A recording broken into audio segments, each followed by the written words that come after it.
Good morning, everyone. Welcome to the 60th presidential inauguration. Today, President-elect Trump and Vice President-elect Vance will take their oaths of office, and we will witness the peaceful transfer of power at the heart of our democracy.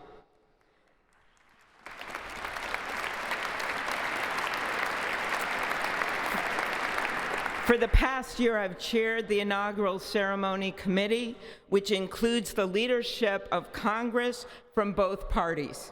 We thank the committee and Capitol staff and law enforcement who worked so hard over the last year, and especially the last 3 days. You've done a beautiful job, and you have shown grace under pressure.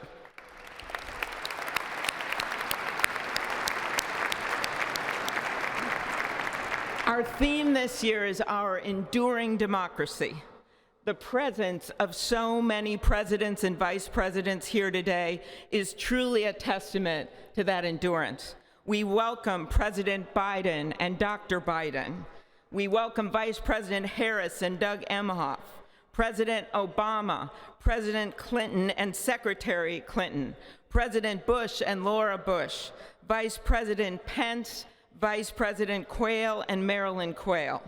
The justices of the United States Supreme Court are with us, all 9 of them, I counted, and of course, the Trump and Vance families.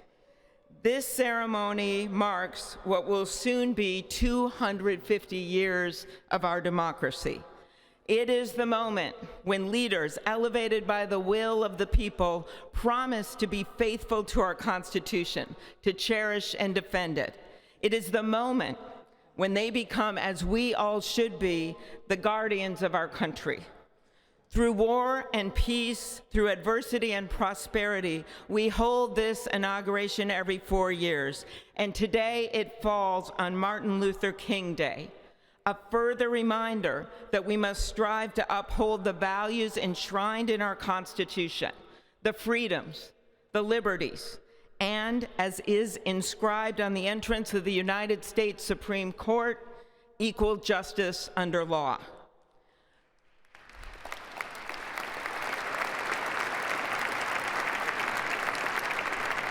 But what makes this moment more than a passing ceremony is all who are watching it across the country, the people of this nation, the ordinary people doing extraordinary things.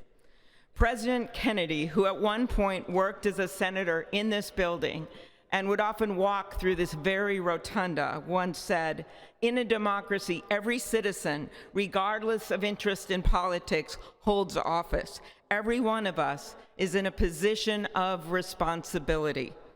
With that responsibility of citizenship comes an obligation not to seek out malice, as President Lincoln once reminded us, but to view others with a generosity of spirit despite our differences.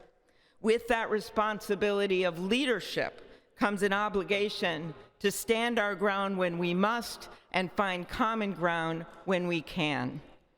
With everything swirling around us, the hot mess of division, it is on all of us, to quote an incredible songwriter who just happened to be born in my state, to ensure that our nation's democracy is our shelter from the storm.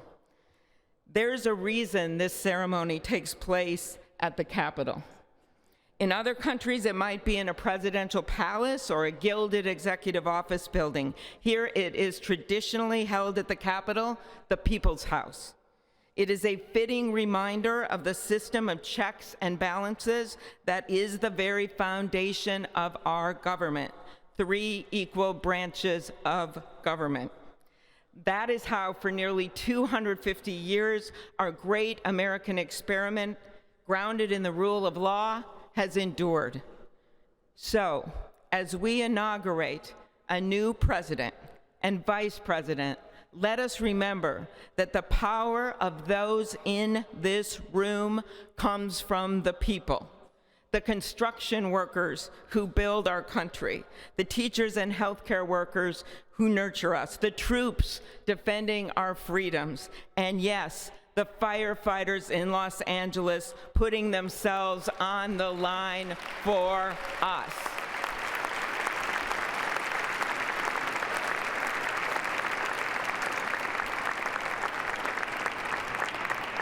Our democracy's strength and grit must match theirs.